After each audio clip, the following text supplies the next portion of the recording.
I grew up in Valiant. Parents were not college educated, and wasn't a great athlete, didn't know anybody in athletics.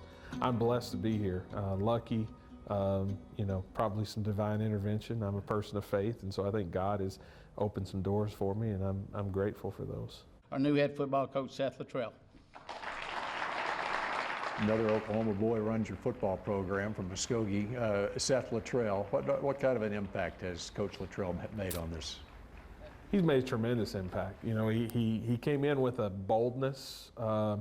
His introductory press conference, it wasn't coach speak. He was proclaiming some pretty big predictions at that time, and and he's made most of those come true. We're going to go out there. We're going to compete. We're going to go out there. We're going to be relentless on the recruiting trail, and we're going to develop our student athletes. That energy, that confidence, that boldness has been a big benefit to our football program, and our football program's created momentum for our athletic department. I mean, we're in the midst for 3 or 4 consecutive years now of some of the best success we've had here ever. In Wren Baker's 4 years in Denton, Mean Green football have been to 3 bowl games and had 2 9-win seasons. Now going into the 10th year at 30,000-seat Apogee Stadium, and now with a new 120-yard-long indoor practice facility used by all outdoor sports, including a women's soccer team that has a streak of 6 straight conference championships and a softball team that was on pace for a 2nd straight 30-win season. Meanwhile, over at the Super Pit, Grant McCaslin's basketball team has 3 straight 20-win seasons and won its first conference title in 31 years in March. The job that he's done to quickly turn this program around and win 20 or more every year, and this past year win the conference championship, and I think had an unbelievable opportunity to make a showing in March Madness, and so they'll live in infamy now because they didn't have to play the game. So as far as I'm concerned, they were going to win it all. But they never got a chance to play in March Madness. Coach McCaslin called me and he said, "Any chance we don't play the NCAA tournament?" It's like, "Coach, we're going to play this tournament." Like, it's the whole funding model for the NCAA. They can't not play the tournament. Well, turns out they could not play the tournament. And it was an emotional moment when the team found out the season was over. I went in and he had just informed his team, and I had a chance to go in and talk to some of them, and I cried like a baby. I mean, they were crying, I was crying, because you work so hard. As time went along, and Grant did a great job of this, they really focused on the positive, the great experiences they had. We won a conference championship, clinched it at home. We dropped confetti. They're making confetti angels, they're holding a trophy. So those are experiences they'll remember for a lifetime.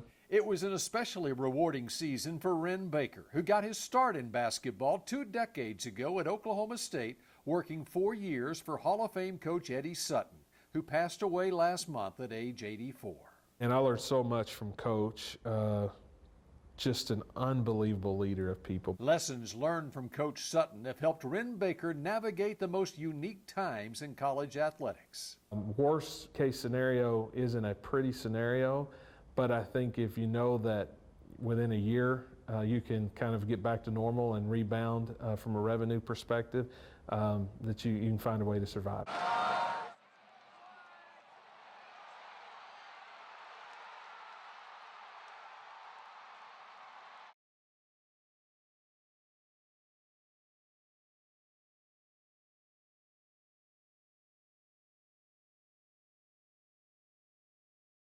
It's amazing the power that comes from hearing, listening, learning, and putting yourself in someone else's place. And so I think so many people in our country are just ignorant.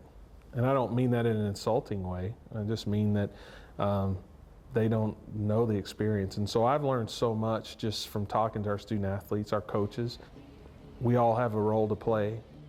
And those of us who are leaders, regardless of color, we can't ignore the problems that we have anymore. We've got a responsibility to learn, listen, and be willing to take action steps and be willing to be bold in leadership. And I think that's what our student athletes are hungry for, they're asking for. One of the greatest blessings of my life has been the last 20 years spending those in college athletics, which is a very diverse environment. We're one family. We see each other as equals. We got to find a way to replicate that in society.